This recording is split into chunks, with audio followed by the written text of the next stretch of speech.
Oke, ketemu lagi di channel Rodan 69. Tadi sudah lihat videonya. Kita akan bahas si Ronin lagi ya. Kali ini TVS Ronin mengalami metamorfosa lagi menjadi Street Fighter setup ya. Jadi kebetulan ya saya pengen meringankan ya, atau membuat si Ronin ini tambah ringan. Terus terang sebelumnya itu berat banget dengan berbagai aksesoris logam ya, dan ya tahu sendirilah, meskipun itu buat touring enak banget, tapi memang berat banget kalau udah jatuh, naikinnya atau berdirinya susah banget. Nah, karena ingin setup yang ringan, kali ini kita ubah si Ronin menjadi setup Street Fighter ya. Kalau kita lihat ini naked bike, ada beberapa perubahan yang akan kita bahas dalam modifikasi kali ini. Tadi udah dengar suaranya juga beda. Jadi kita mulai dari knalpotnya dulu. Ya, jadi knalpotnya ini kita ganti pakai knalpot F2 Racing ya, yang memang khusus buat Ronin. Ada dua, ada yang double silencer, ya ada dual hole, sama satu lagi yang dia nggak sebut apalah namanya, tapi TVS Ronin. Nah, yang dual hole sepertinya suaranya lebih ngebass ya, lebih mendem ya, bassnya lebih deep. Kalau yang ini agak lebih tinggi ya, jadi dan lebih keras sebenarnya. Jadi kaget juga waktu udah dipasang, suaranya tuh wah menggelegar ya, bukan ngebass tapi menggelegar. Jadi wah takutnya mengganggu ya, tapi anyway, udah kebeli dan kalau mau rubah lagi ya repot ya. Jadi, dan saya pilih yang hitam supaya nggak terlalu mencolok. Ada yang satu lagi yang stainless steel warnanya, ya polish metal. Jadi ya chrome lah ya. Tapi menurut saya supaya nggak terlalu rame, warna aslinya yang hitam itu keren juga. Jadi nggak terlalu mencolok. Nah, saya beli yang hitam. Nah, ini pas dipasang gampang banget masangnya. Tinggal buka baut L di headernya, ada dua, lalu copot ya. Itu ternyata knalpot aslinya itu berat banget ya. Nah, ini salah satu bobot yang kita buang ya. Jadi dari knalpot tuh lumayan berat, dan knalpot barunya enteng banget ya. Jadi hampir mungkin katanya 3 kali lipatnya atau 4 kali lipatnya. Jadi bisa menurunkan beratnya kalau nggak salah cuma 2-3 kilo dari 10-an kilo kalau nggak salah. Anyway, itu turun hampir 7 kilo. Nah, ini salah satu weight saving yang sangat signifikan, dan suaranya menggelegar. Hanya saja pas dipasang itu panasnya merayap kemana-mana. Karena saya cabut si cover bawahnya. Nah, kita akan ngomong cover bawahnya kok beda sekarang ya. Tapi cover bawahnya saya cabut, memang sengaja, tapi kerasanya panas banget. Sehingga saya pasang wrap ya, atau peredam panas berupa glass wool ini ya. Hati-hati ini masangnya harus pakai sarung tangan, kalau enggak gatel semua tangannya karena ketusuk serat jarum, serat gelas ya. Jadi hampir 3 hari ini nggak hilang-hilang gatelnya. Anyway, pasang sendiri pakai 2 klip aja. Nanti saya mau tambahin klip lagi sih di kedepannya. Tapi anyway, cukup dengan 2 metal tees ya. Nah, ini gampang banget masangnya. Jadi ada videonya di F2 Racing, tentunya bisa dilihat ya. Jadi keren sih suaranya. Lama-lama kebiasaan, cuman agak-agak gimana gitu ya, worried aja, takut terlalu keras. Tapi sebenarnya sih keren. Anyway, thank you F2 Racing. Knalpotnya bagus, cuman catnya agak mengelupas di bagian depan ya, terutama di bagian boomnya atau gelembungnya itu bagian pipa yang menggelembung itu agak mengelupas, bukan melepuh ya catnya karena panas banget. Tapi anyway kan udah di wrap nggak kelihatan. Oke, itu perubahan pertama ya. Ini sorry agak bureng ya, jadi bautnya itu pas banget, posisinya pas banget dari custom fit ya, jadi udah cocok banget dengan posisinya. Nah, yang kedua perubahan mencolok tentunya kalau dilihat adalah ini ya, bawahnya. Tadinya itu ada semacam pelindung ya, engine cover. Tapi modelnya kan model scrambler atau model off-road lah ya. Nah, ini kan buat racing looks ya atau street fighter. Jadi nggak cocok kalau pasang yang lama ya. Cari. Ini dapat kalau nggak salah ya, ini punyanya RTR race TVS RTR kalau nggak salah. Saya cari dulu ya, coba ya. Saya lupa ini. Anyway, tapi ini saya duga-duga aja. Apache, TVS Apache. Tapi sama RTR sama kayaknya, RTR 180 juga mirip-mirip. Saya cari yang TVS Apache persis banget posisi, nggak persis sih, agak mepet sebenarnya, persis untuk posisi lubang knalpotnya. Jadi ada coakannya itu kayaknya pas dibeli. Untungnya pas ya. Jadi ada beberapa area yang dimodifikasi, yaitu tentunya bracketnya itu dipasang ke kalau nggak salah baut untuk memasang, entah ada lubang 2 di bawah itu untuk standar ganda atau enggak ya. Tapi itu kayaknya nggak dipakai. Jadi kita pakai besi bolong-bolong yang hitam yang bagus, agak tebal, 2 mili lah. Nanti connect ke sisi kanan dan kiri. Jadi kirinya gampang, kanannya agak melengkung di atas knalpot ya. Jadi saya nggak bisa kasih lihat, tapi itu custom sih, custom bracket aja. Depannya sih bautnya persis banget, cuman kalau leher knalpotnya itu agak nempel dikit di plastik. Moga-moga nggak meleleh karena ini kan ABS ya, tahan panas. Jadi ini beli bekas, dicat lah ulang, belinya dicat ulang karena jelek banget aslinya, lalu dipasang. Looks-nya menurut saya pas banget. Jadi street fighter ya, jadi beda banget lah dari konsep yang scrambler jadi konsep yang street ya. Jadi ini sisi kanannya lebih lebar, lebih panjang sampai belakang. Di dekat pedal rem itu harus dicoak dikit, dipotong ya, karena mentok ke tuas rem. Sebenarnya sih nggak apa-apa mungkin, tapi baret-baret lama-lama kan hilang lagi catnya. Jadi kita potong, kita kikis, lalu kita cat aja. Itu sih coakan di bagian belakang kanan ya, di dekat pedal rem. Itu sedikit aja modifikasinya. Kalau di sisi kirinya agak lebih pendek, nah itu kelihatan besi bolong-bolongnya ke arah belakang ya. Jadi ini memang kayaknya ya mesinnya mungkin mirip ya, jadi makanya agak cocok. Nah ini menurut saya pas banget. Nah ini sedikit, ini yang menyentuh di glass wool ini, glass tape-nya ya, agak sebelah kanan tuh agak kurang sedikit geser, tapi nggak apa-apa lah. Depannya kita cat doff, samping kiri kanannya glossy ya. Dan menurut saya sih keren. Jadi tampangnya beda si Ronin. Kalau biasanya scrambler, ini lebih street lah ya. Dan itu sebelah kanan juga kita bisa lihat, itu ada di gambar kanannya. Jadi posisinya tuh memang agak bagian belakangnya agak nyentuh engine cover ya, atau deket ke ini kopling, area kopling, tapi nggak apa-apa ya, di box koplingnya maksudnya. Tapi masih aman lah menurut saya sih. Oke, itu ubahan kedua yang menurut saya cukup signifikan dan membuat Ronin berbeda. Nah, yang ketiga kita bahas adalah depannya. Lampunya saya ganti total.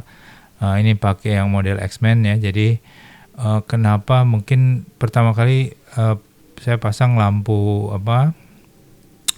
tembak ya di kiri kanannya yang kecil. Kalau nggak salah GT1 ya, kalau nggak salah.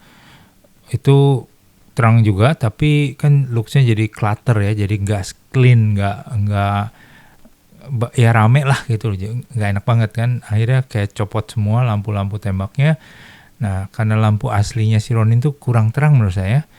Ini kita ganti pakai Daymaker yang model X ya. Moga-moga sih terang, lampu jauhnya juga cukup terang. Lampu dekatnya sih biasa-biasa aja, tapi ya lumayan lah, jauh lebih terang dari si aslinya. Dan X-nya tuh keren banget, saya pilih yang kuning ya supaya matching sama emasnya. Jadi lampu DRL-nya tuh kalau nyala hanya, jadi saya pasang switch lagi di stang kanan, di stang kiri ada switch yang modelnya warna merah. Jadi kalau mesin nyala hanya DRL-nya aja, jadi lampunya sih nggak nyala, lampu dekatnya nggak nyala, hanya DRL-nya aja yang nyala. Nah tapi kalau saya mau lampu dekat, saya nyalakan switch di kiri, tambahan baru ya, itu untuk menyalakan lampu dekat. Nah untuk lampu jauhnya tetap yang biasa, sama pass beam-nya tetap aktif ya. Jadi ini pakai relay di aksesoris, saya minta pasangin. Jadi bisa menghemat daya ya, nggak perlu lampu dekatnya nyala si siang hari itu, tapi cukup DRL-nya aja yang nyala. Menurut saya sih keren banget apa bentuknya, dan membuat hal yang berbeda ya. Ada sedikit baut-baut emas saya pakai bracket tambahan yang mengikat ke bracket penjepit ini. Untuk masang lampu 7 inch-nya ini, 7 inch Daymaker ini kita ikat ke selongsong dari shock depan ya. Jadi aslinya tuh lampunya Ronin tuh pengikatnya atas bawah, jadi agak beda sama lampu-lampu motor klasik ya. Jadi dia pakai lampu khusus yang LED-nya tuh nggak bisa diganti ya, itu satu modul tuh kalau rusak ya udah ganti satu batok semua diganti, dan ngikatnya tuh atas dan bawah. Nah sekarang bawahnya dicopot, nggak ada bracketnya lagi, di atasnya juga kita nggak ikat ya, jadi kosong. Nah mungkin di sisi ini juga nanti teman-teman juga bisa lihat ada yang berbeda, yaitu posisi speedometernya. Jadi speedometernya saya udah pindahin ke tengah pakai bracket custom. Saya pakai besi kalau nggak salah pakai pangkon atau bracket untuk masang speedometernya motor apa gitu. Ya nanti saya coba cari linknya, tapi itu harus di custom juga anyway. Kalau perlu sih sebenarnya bikin custom sendiri ya, lebih bagus. Karena ini masih agak ngegeter dikit, agak goyang gitu ya, ngayun, tapi lumayan lah, cukup kokoh, kuat, tidak lepas, tapi speedometernya jadi agak sedikit vibrate ya, tapi posisinya sih udah pas. Nah itu pakai ada besi bolong-bolong sedikit dan ditambah pangkon atau bracketnya speedometer motor apa saya lupa, tapi anyway di custom sedikit sehingga dia bisa pindah ke depan kunci. Jadi persis di depan kunci itu ada bracketnya. Nanti saya mungkin fotoin terpisah ya. Dan kita clean up semua area di kiri, di kanan, itu semua switch semua dilepas semua ya. Hanya nyisain satu bracket atau holder untuk phone holder aja, karena di Bali ya tetap saya perlu GPS lah kalau jalannya nggak hafal. Apalagi ya, itu yang paling besar di lampu ya, paling besar modifikasinya di lampu. Cukup lama pertama ngelepasin GPS itunya, untuk kamera depan dan belakang itu kita copot semua sehingga nggak ada lagi display di dashboard. Jadi hanya satu di tengah, yaitu si speedometer ini. Kalau dulu kan sebelumnya saya pasang GPS ya, atau Android Auto ya, display 6 inch di depan, di sampingnya si speedometer. Sekarang dicabut semua, clean semua, bersih, dan ini nggak pakai visor atau windshield lagi ya, jadi benar-benar open ya, jadi benar-benar straight looks. Semua bracket holder untuk untuk rear box ya diangkat semua karena itu berat banget memang. Yang si Givi, fortunately nanti dipakai di motor lain aja. Kita lepas semua, side back bracketnya juga diangkat semua, dilepas-lepasin semua sehingga mengurangi bobot yang luar biasa banyak. Kalau teman-teman lihat udah nggak ada lagi standar ganda lagi ya. Saya pakai ini aja station khusus untuk ngangkat motor aja kalau mau servis. Tapi ini kita pakai pedok kita buat servis, kita angkat. Tapi itu saya taruh di mobil lah kalau perlu aja. Nah kalau ini mengurangi bobot dari si Ronin ini lumayan banyak ya. Si standar gandanya juga besi berat banget, jadi itu lumayan berapa kilo, saya mungkin 10-15 kilo kali hilang dari lemak-lemak si Ronin ini ya. Jadi kurus banget, slim. Kiri kanan juga udah nggak pakai engine guard lagi, jadi benar-benar slim. Ya enteng banget, beda banget ya. Kalau dulu mundur aja susah dorongnya, kalau ini masih lumayan, tapi nggak enteng-enteng juga sih. Si Ronin sih termasuk berat ya, tapi sudah jauh, mungkin sekarang udah 150-an kilo kali, dari 167 ditambahin aksesoris mungkin waktu itu 175 ke atas, sekarang udah tinggal 150, hampir 20 kilo kali ya turun, moga-moga ya. Saya nggak timbang sih, tapi banyak banget yang kita potong, besinya kita lepasin semua. Nah itu modifikasi yang cukup besar. Ini lampunya, lampu dekatnya. Nah lampu jauhnya itu yang atas, yang di tengah yang bilet 2 nyala itu kalau lampu jauhnya aktif ya. Nah itu yang cukup signifikan. Nah ini tadi kan kita lihat bracketnya khusus ya untuk memindahkan si speedometer. Jadi lebih lebih clean ya, clean look. Memang belum rapi banget bracketnya, mungkin suatu saat kita custom bracket ya. Lampunya juga keren, dan juga ada saya tambahin si tengkorak di sparkboard depan. Ini mungkin ya biar beda aja lah, nggak terlalu, jadi lebih ke model custom ya, jadi ke custom, dan semuanya udah clean ya, jadi udah kita bersihin semua di area-area depan ini. Nah kalau kita balik lagi kita lihat, ada satu yang saya belum lakukan dan ini masih nunggu spare partnya, yaitu sparkboard belakang. Sparkboard belakang itu kita akan ganti dengan sparkboard yang lebih pendek, dan lampu sennya udah saya siapkan di atas ya, jadi nempel di plastiknya lampu rem yang kecil, tapi saya masih kurang suka ya, jadi terlalu cepat, mungkin karena wattnya kecil. Saya akan ganti lagi si lampu sennya dengan yang lebih besar, mungkin wattnya lebih terang, sehingga kedipannya menjadi lebih sama ya kecepatannya. Kalau sekarang tuh cepet banget. Nah ini kita juga akan ganti sparkboard, kita akan ganti tempat platnya, akan kita turunkan ke tire hugger. Jadi tire hugger ini nanti kita akan pasang tire hugger buatan DM Works ya, saya lagi pesan. Nanti tire huggernya itu khusus untuk Ronin, jadi agak nempel ke ban ya, jadi agak rapet ya. Jadi nah si bongkoknya ini akan lebih seksi ya, lebih slim, lebih enggak, sekarang kan agak gimana ya, itu si sparkboardnya itu agak mengganggu menurut saya. Jadi nanti sparkboardnya kita akan lepas, kita akan pasang sparkboard yang lebih pendek, kita akan pasang plat nomornya di tire hugger nanti dengan lampu plat, dan juga tempat platnya udah kita belikan, nanti kita custom di sana, sehingga si atasnya itu benar-benar agak lebih pendek ya, buntutnya paling nggak jauh dari handle yang di atas, jadi ya akan lebih slim. Nah memang saya nggak mau ganti dulu, karena kalau nggak ada tire huggernya itu nanti masuk air muncrat ke atas semua ya sekarang, karena nggak ada tire huggernya. Tapi kalau udah ada tire huggernya nanti akan lebih mudah. Nah itu kalau teman-teman lihat di foto ini, di sebelah kiri stang ada tombol merah ya, itu tombol lampu dekat ya, untuk mengaktifin tombol lampu dekatnya.